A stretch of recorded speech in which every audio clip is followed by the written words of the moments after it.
Holmes has been locked away in his room for days, always saying the same things. I'm thinking, Watson. Very good, Watson. As you wish, Watson. But I am thinking too, so much so that I can't sleep. Annie Chapman. Good Lord.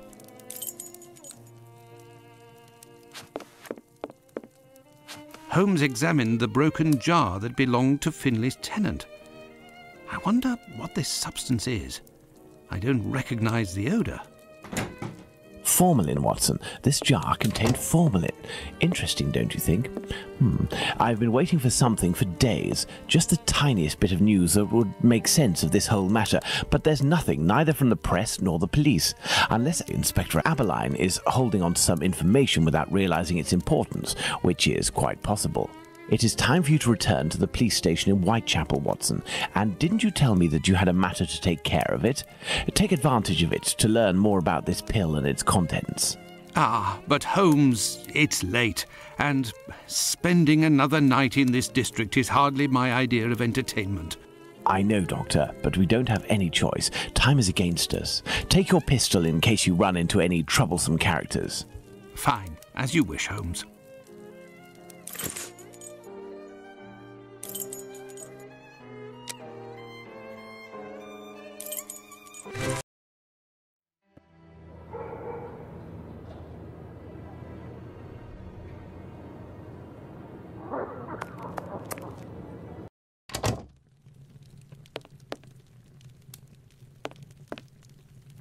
Good evening, Mr. Solomonovich. Good evening, Doctor. What a pleasure to see you again. Have you finished converting the harnesses? Yes, just now. I got a little behind because of all the commotion. Commotion? Don't you start. 3 days ago, the very afternoon that you passed by, there was a chase throughout the neighborhood. Hundreds of people were chasing one man, claiming he was responsible for the murders these last few days. Schmonz! It was awful. I hope those maniacs didn't catch him. Better the police should. Tell me, did John Pizer turn himself in to the police? Things unfolded as they should. Look in the newspaper, the Daily News from today. Farewell, Isaac. Goodbye, Doctor.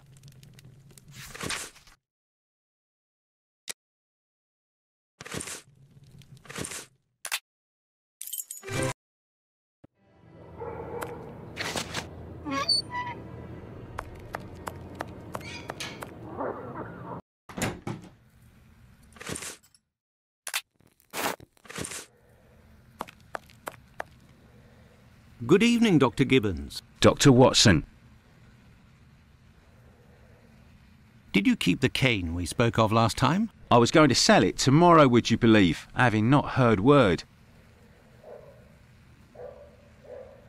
Do you have any formalin here? No, definitely not. They have it in university hospitals to conserve anatomical specimens in jars. But in a little clinic like mine, we don't keep anything but bad memories.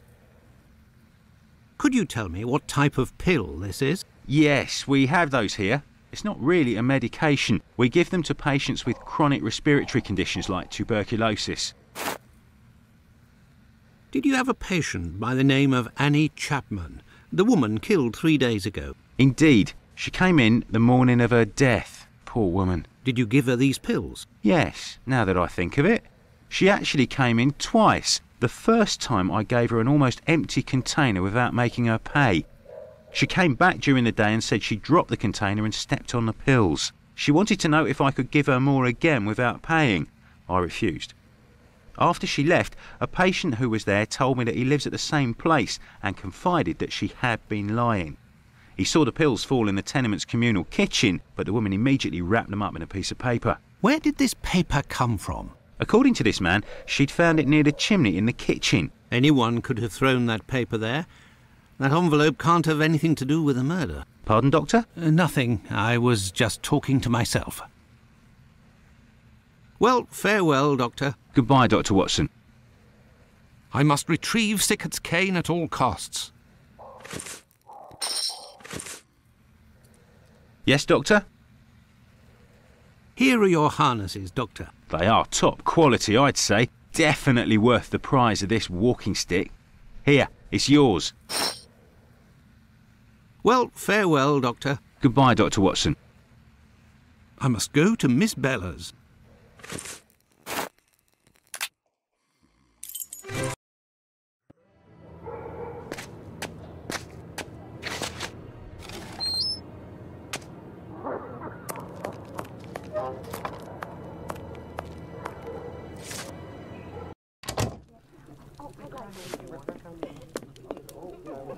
Can I get a refill, please?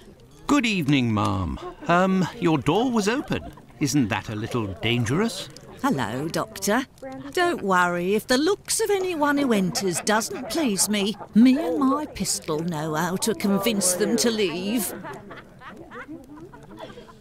I found the cane that was stolen from your client. Here it is. Doctor, you are a real saint, I can see that. I'll finally be able to present my bill to this damned painter. If by chance you see him, tell him that a little surprise awaits him here. You told me you would give me some information on this Dr. Tumblety. Agreed. He's a Canadian or an American. He parades from time to time through the neighbourhood in a 50-guinea suit and acts like a doctor. But for business, he isn't worth it. This damn Yankee hates women. The few times that he was approached by the girls, he spit on them, all the while hurling insults. It would seem that he was hunting for the bad boys. He's looking for trouble, that animal. Does he frequent any pub in particular? Aye, the Wasp's Nest on Burner Street, I think. A seedy spot even by our standards. Can I get a refill, please? Do you happen to know Annie Chapman, the poor woman who was killed 3 days ago? Dark Annie? Poof. Like all the drifters in the area, I've seen her once or twice. With respect to the dead, Annie really was the bottom of the barrel. What do you mean? Well, in our profession, the pretty young ones go out when night has barely fallen and don't have a problem finding takers. But poor girls like Annie or Polly Nichols, who aren't as tender and are often sick, sometimes trudge around for a whole night in the cold and the rain before landing a client. And that doesn't help their appearances either. They don't have much choice about paying for a bed for a few hours, a glass of gin or a hot meal. How terribly sad. That's the price of survival in Whitechapel, my angel. One of my girls knew Annie for some time. They bought some jewellery on the black market, I think. Jewellery? How could Annie Chapman have possibly afforded jewellery? Luxuries for a woman are always relative to her condition, Doctor. As a matter of fact, it was real cheap junk. Annie got 3 assorted brass rings, I think. It's been said I have a memory for jewellery. How is Lucy keeping? She's doing well, Doctor, but believe me, it won't last. Rare are the girls who can build a future in our profession. Very well, I shall let you get back to work, Ma. See you soon, my love.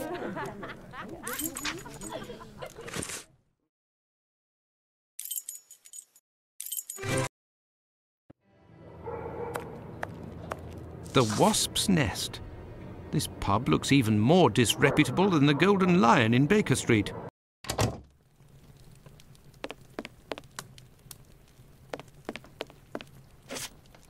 Good evening, sir. Well, I know you.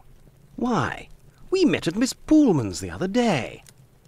So you've come to slum it in Whitechapel, eh?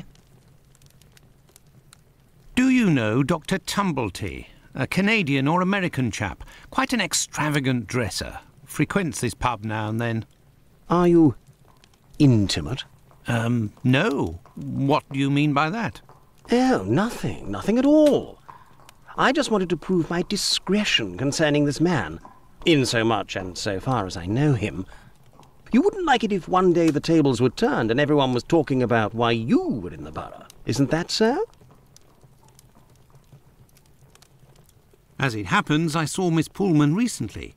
She told me that she couldn't wait to see you again. She said something about a surprise that is waiting for you at her establishment. Why, that is some of the best news I've heard, my friend. As thanks, I would like to let you in on a secret. The man that you were talking about, and whom I happen to know by sight, passed by and went through that little door that you see over there. Another man let him in. They weren't together for more than a few minutes, to be sure, eh? Well, I will continue my search. Ah, love. But what is this person trying to imply? This matter is beyond me.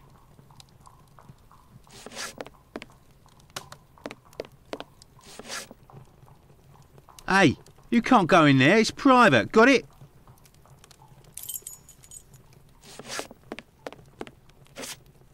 Greetings, my good man. Could I have a pint?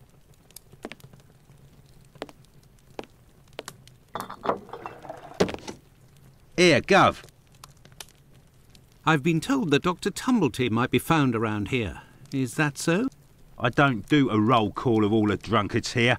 I've got my hands full just making sure I get their money. Don't people pay when they order? Nah, look at that little scribbler there. Completely dead drunk. Tonight's tally is about as long as his arm. If he skips out, I'll be in for a guinea almost. What's behind that locked door over there? Can I go in? Not likely. And let me be unless you're wanting a drink. Got it? Goodbye, my friend. Oi, that's it.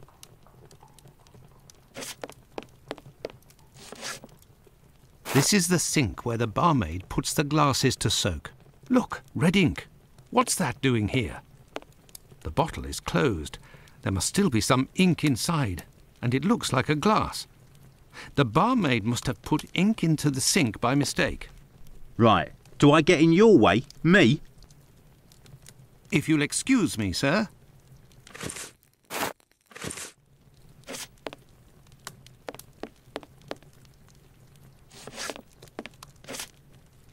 Good evening, sir. It'll be the coup of my career, Governor said. Ha! You'll make loads of dosh of the paper, he said. You're a journalist? That's so. Tom Bulling at your service. The Whitechapel ferret, the wizard with the scoop. You don't appear to be in a state to write anything, my friend. You're mistaken. Whiskey passes through the blood and turns into ink. Simple. You see, mugs and inkwells are all the same. Don't you think you should settle your tab and go home? My red ink? Where's my red ink? I won't even pay half a halfpenny if they don't return my red ink. It's my blood, you hear? I found your red ink, my friend. You should settle up and head home. Thank you, my friend, thank you. The spring-heeled phantom will be revived.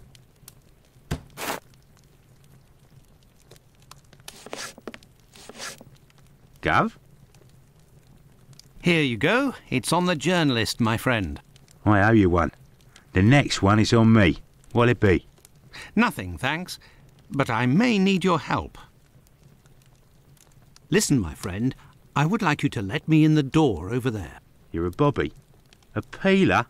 Absolutely not, my friend. I am a doctor. Fine. I owe you this at least. There's a bloke behind that door there. No pity Bluto. Let's just say he wants to lay low for a moment.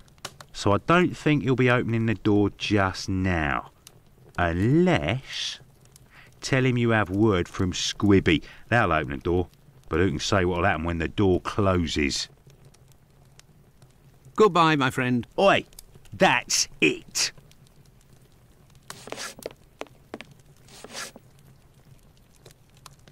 Let me in. I have news from Squibby. But stay calm. And who are you? Where's Squibby? He's out. To be honest, I don't actually know this Squibby chap. I was actually wondering if you knew Dr. Tumblety, a Canadian or American fellow. He came in... Sure we know him. Excellent. Can you... You know about gas? I'm afraid not. I am a doctor. Then I ain't interested. You can be leaving now. But if I find out who snitched to the peelers, I'll find you. Got it? But I can pay you for... Keep your coins for the paupers, or one of the gas boys who ain't afraid of nothing and knows how to hold his tongue. You bring him to me. I'll meet with you.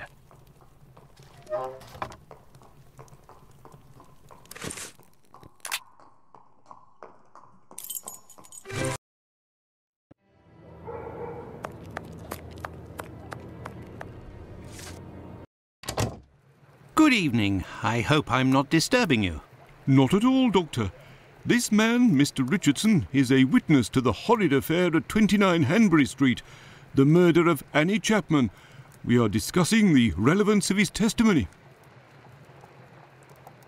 You're probably not in a position to discuss it with me, but I would like to know more about what you call the relevance of this young man's testimony. Oh, there's no secrecy. It's simply that the testimony given by Mr. Richardson doesn't match the time of death given by the coroner, Dr. Phillips.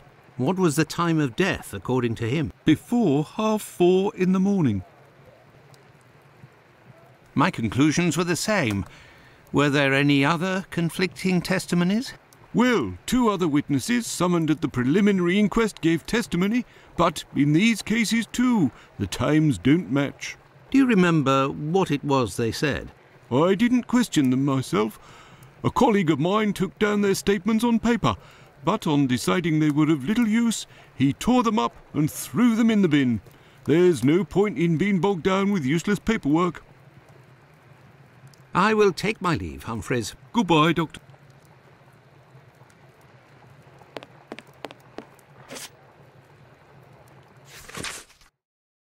An old report on arrests that took place a few years earlier. Here are the ripped statements. I can piece them together again.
There, all done. Holmes couldn't have done better himself.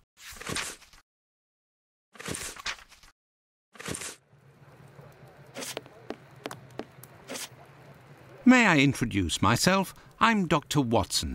I am... You wouldn't be the chap what writes the detective stories in that there paper? Well, yes, indeed, my stories have been published in the Strand. Go blimey, wanna tell me old mum? It would seem your testimony is the subject of some debate. Could you tell me what it was about? They'll be telling I'm a bit befuddled about the times that I told them. But it can't be so. I knows what I sees and what I don't sees that morning. What did you see, or what didn't you see? And at what time, would you say? I'll tell you this for nothing.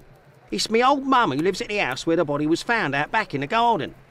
She has her shop at the bottom to the right of the stairs. Her door was broken down not too far back because it's a real zoo it is. Right, the morning it happened, I head that way to see if me old mum has finally had the place broken into. It was 4:45 when I got there. That I'll swear on me dear old mum's life. I had a look round to see if the cellar had been taken. No. I had a little sit down on the stairs by the courtyard, because me shoes were causing me no end of pain, and I had a cut and all. I didn't see a single thing below the steps, Doctor, not one single thing. If there was some bird all covered in blood, 'tain't no how I could have missed that, even if it were night time. Right, 5 minutes after getting to number 29, I had to clip off. And now they tells me that either I can't tell time no more, or I was fixing me loafer next to a stiff that was still steaming. All right then. Evening, gents.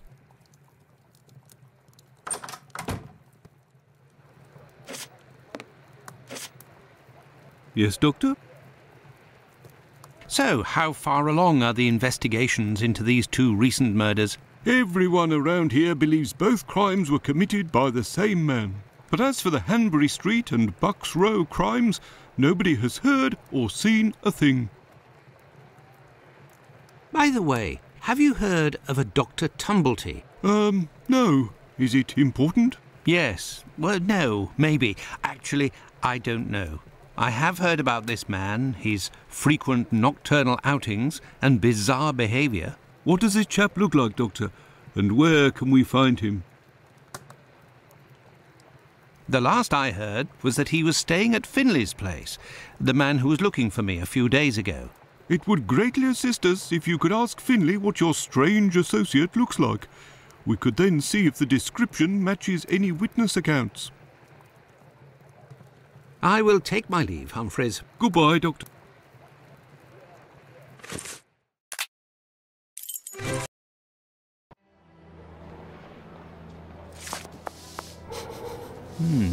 There is a strong smell of gas. It seems to be coming from the abandoned building. Good evening, Finley. How are you? Oh, good evening, Doctor. So. And you? It smells of gas here. You might say, Doctor. Without wanting to speak ill of the force, I have to wonder if the police are up to something. What do you mean? Well, I was outside yesterday evening when the light went out at my place, and a gas smell came from the abandoned building across from my place. And a minute later, the police arrived and was snooping all around like it was them who hit the gas before arriving. Have things sorted themselves out with your strange tenant? Don't talk about it, Doctor. That man is truly bizarre. He goes to the most sordid locations once night falls. 3 days ago, my wife told me she saw him come in with blood-stained clothes and a fearsome look. Interesting. What does he look like, and how old is he? Oh, he's my age, give or take, so the other side of 50. He's always dressed in a striking manner, with an American hat. He's big, close to 5'11", I'd say. He has a strange voice, not just his accent, see, his voice. Very well. Goodbye for now, Finley. Goodbye, Doctor. Now then, let's go to the police station.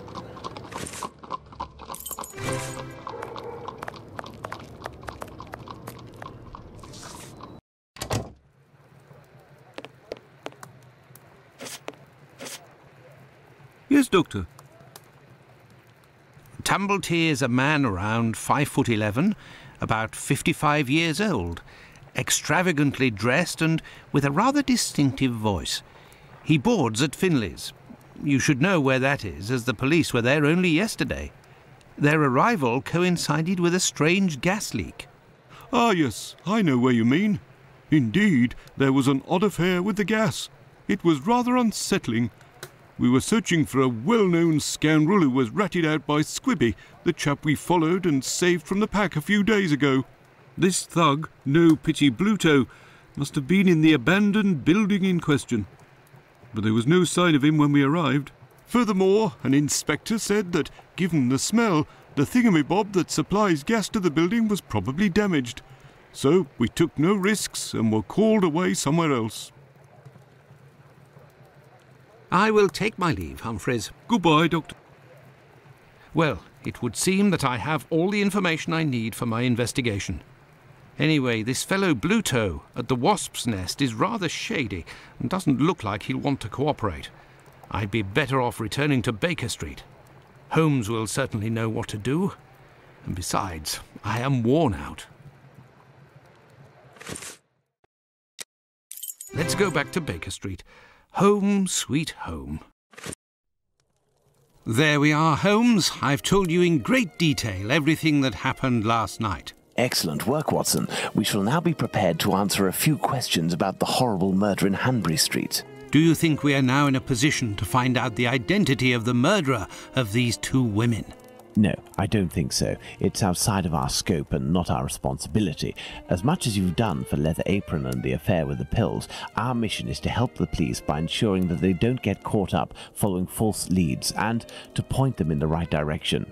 Let us start from what we know with some certitude. As you have just said, it is almost certain that the same person killed the Bucks Row and Hanbury Street victims. The reason to assume as much are numerous, and I shan't elaborate here. What do these two victims have in common? Apparently nothing, Holmes. Are you feeling all right, Watson?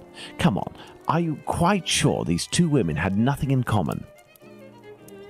Perhaps they both knew someone in common.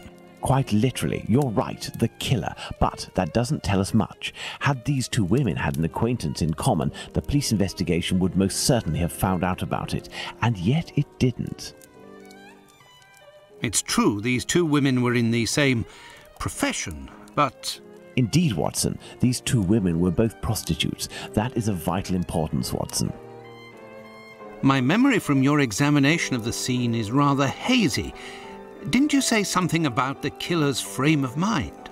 I was talking about the victim's possessions that were placed on the ground and the rings missing from Annie Chapman's fingers. This killer is a cunning predator, comes from a rather humble background and shows steely self-control in carrying out the murders. Something is puzzling me, Holmes. Richardson's testimony contradicts the time of death given by Dr. Phillips, which also matches my own, 4:30 a.m. And yes, we shall confirm that, Watson, and attempt to determine the precise time of death. In order to do that, we will need to place everyone involved on a timeline. Only after that will we be able to place the knife symbolizing our killer. Let's look at our timeline, Watson.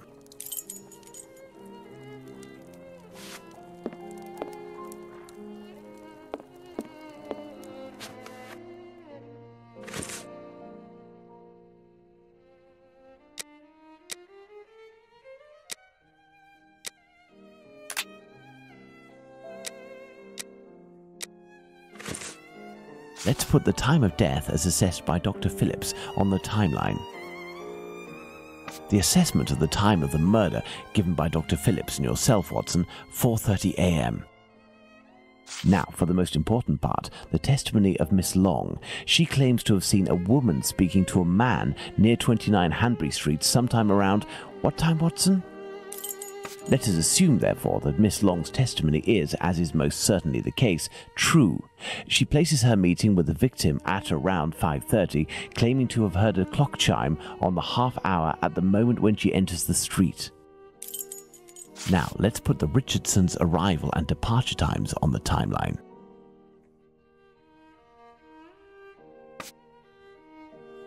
Now, let's put the Richardsons' arrival and departure times on the timeline. Despite the great respect I have for Dr. Phillips and the value I place on our friendship, my deepest conviction is that both of you are mistaken and that Richardson is in the right and that these two testimonies put down in writing have real worth. But how? Explain yourself, Holmes. Remember how you assessed the time of death? You touched the fingers and body of the victim, but it was remarkably cold for this time of year. In addition, the corpse had been drained of bodily fluids. Its heat retention was therefore no longer the same as that of an intact corpse. Egad! You're right, Holmes. Oh, I've had some time to research, Watson. Given these facts, my first diagnosis may have been off by half an hour, perhaps even an hour. Thus, we can confirm Richardson's statement and establish that the murder was committed after 4:50 a.m. and not before 4:30 a.m. Our next witness is Albert Kadosh. Albert Kadosh goes down into his garden at approximately 5:20, and on re-entering his home, hears voices in number 29's garden. Let's place this symbol that represents Kadosh on the timeline. Kadosh goes back down into his garden approximately 4 minutes after having left it, and hears the sound of an impact against the wooden fence. Let's place this symbol that represents Kadosh on the timeline. Kadosh leaves the garden, enters his house, then leaves for work, seeing the clock on the Spitalfields church showing 5:32. We left the station at 6 o'clock and it took us 20 minutes to arrive at Hanbury Street. Our arrival at the scene occurred at around 6:20. Given the distance separating the two locations, we can deduce that the corpse wasn't discovered after 6 o'clock and therefore that the murder must have been committed before. Excellent, Watson. All our people are now in place. Yes, but Holmes, Miss Long claims to have seen the victim at around 5:30. But according to Kadosh, someone, most certainly the victim and her murderer, was already in the garden at 5:30. Excellent observation, Watson. It must be noted, however, that these two witnesses, Long and Kadosh, saw the time shown on the clocks in the area, which are often inaccurate and went by their empirical and, in this case, erroneous estimate of how much time had passed. Thus, neither of these two times can be considered reliable. Do you mean to say that these two testimonies might match? Indeed. Let's put Miss Long's meeting with the victim at 2 minutes before 5:30. Let's add Miss Long's meeting with the victim at 2 minutes before 5:30 a.m. Mr. Kadosh claims to have passed by the Spitalfields church at 5:32, which, given the distance from 27 Hanbury Street, would mean he was still at home at 5:31. Let's therefore put the end of his testimony at 5:31.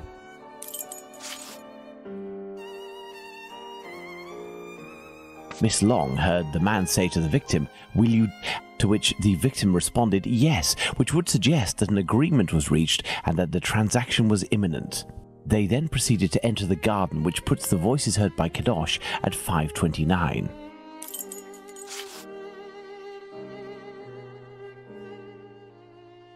We had thought that Kadosh had left 27 Hanbury Street at 5:31 after having heard an impact against the fence. Thus, 2 minutes passed between the moment when Kadosh entered the house after having been in the garden the first time and the moment when he returns to go out again and leave for work. How long did he estimate this interval to be? 3 to 4 minutes. In light of all this, Watson, we can finally establish the time of Chapman's murder. Now, place the knife at the exact time. Now then, taking into account that the local clock isn't exact and that a young man was off by a minute or two in his estimations of his comings and goings, we can confirm Miss Long's testimony and place the time of the crime at approximately 5:30. But in that case, Holmes, the man that Miss Long saw is none other than... That's right, Watson. It was the Whitechapel killer. To think that Miss Long and Kadosh were only a few feet away from him. Indeed, Watson. Had Miss Long passed just a little closer to the victim and her assassin, or had the young Kadosh popped his head over the fence out of curiosity, the killer would most certainly already be behind bars. That's some stroke of luck he had there. I couldn't agree more, Watson. But his luck didn't end there, given the mutilations inflicted upon this poor woman. What must be considered above all is the killer's obvious wish to remove one and only one specific organ. His surgery pinpointed the exact spot, avoiding superfluous incisions. This suggests the man possesses at least a minimal anatomical knowledge. Are you suggesting a doctor or a butcher? Perhaps, but the possibilities are still too broad to conclude with any certainty. Now for the motive. Despite my almost complete lack of practical experience on the subject, I have a rather precise idea of the usefulness of a uterus and a vagina. Nonetheless, once they are separated from their usual envelope, I am more circumspect as to the uses one can make of them. What do you think, Watson? We need a board, Watson.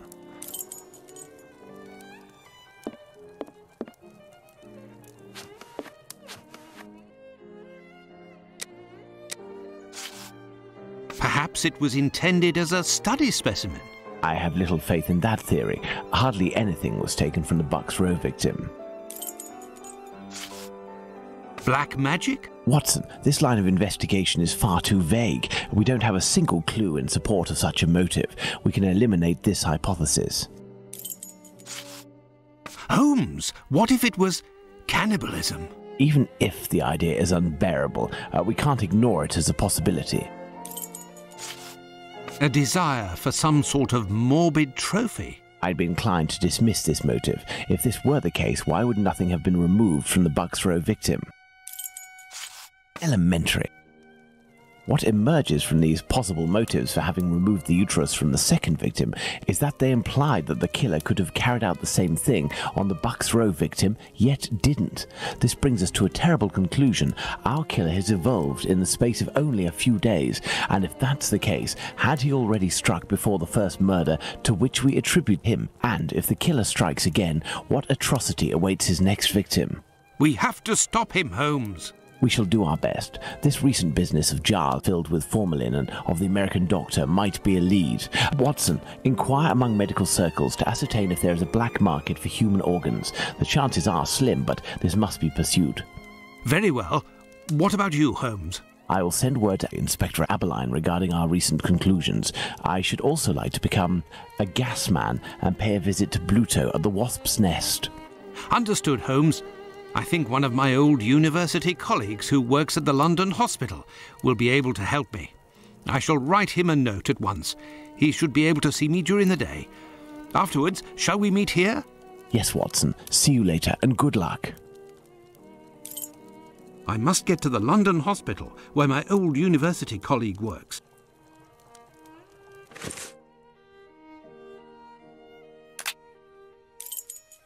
To the London hospital, quick! My colleague agreed to meet me here in one of the London hospital rooms reserved for students.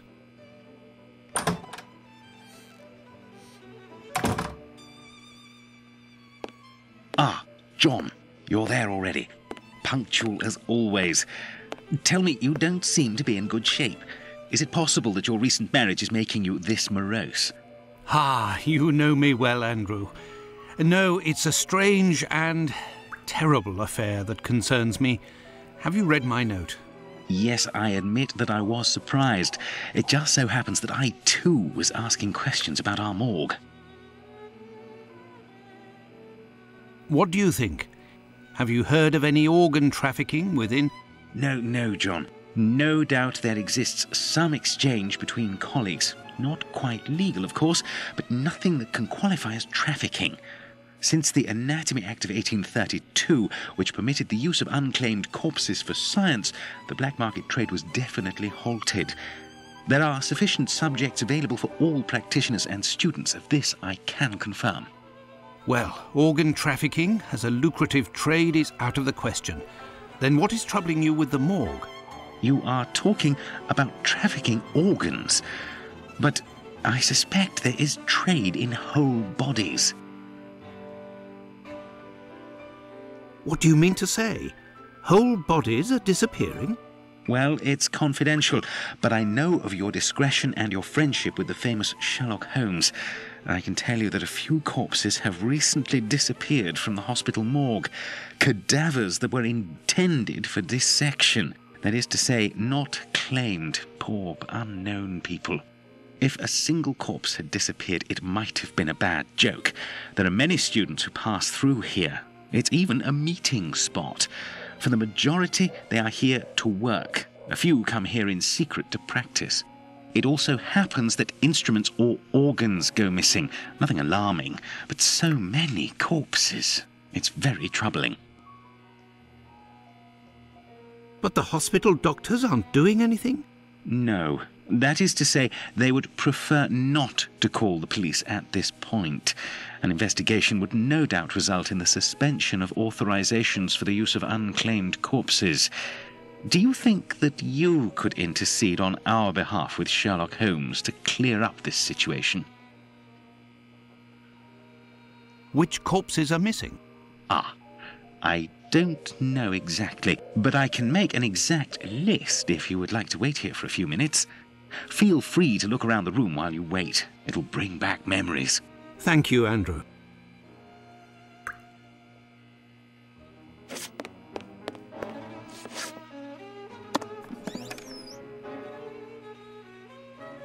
This surgical instrument resembles a screwdriver. How amusing. It might come in handy. I will return it later.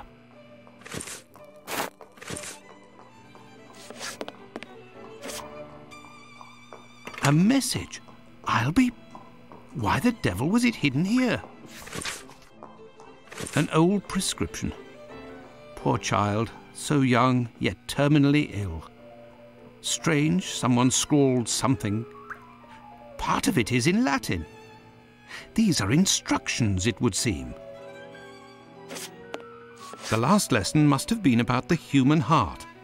And for a class of beginners, I expect, as this diagram is rather rudimentary.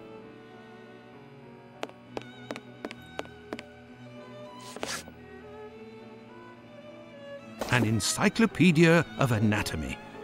A page on the human heart is dog-eared. Let's see.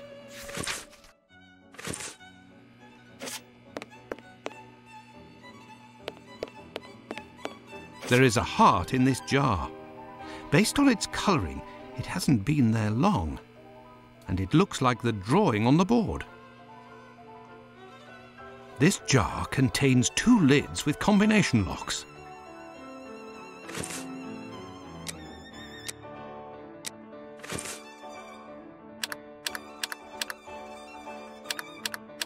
Look, there was a bit of paper stuck between the 2 lids.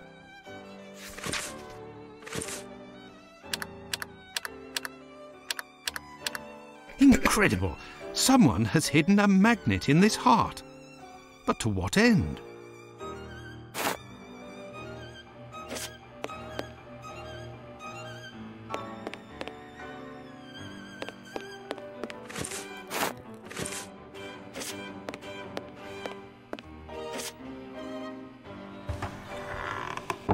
Incredible! There is a magnet with a hook behind this pane of glass.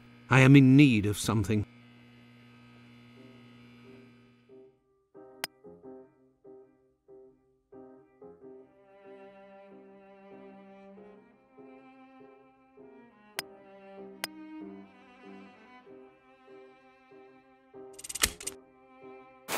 There, all done. Holmes couldn't have done better himself.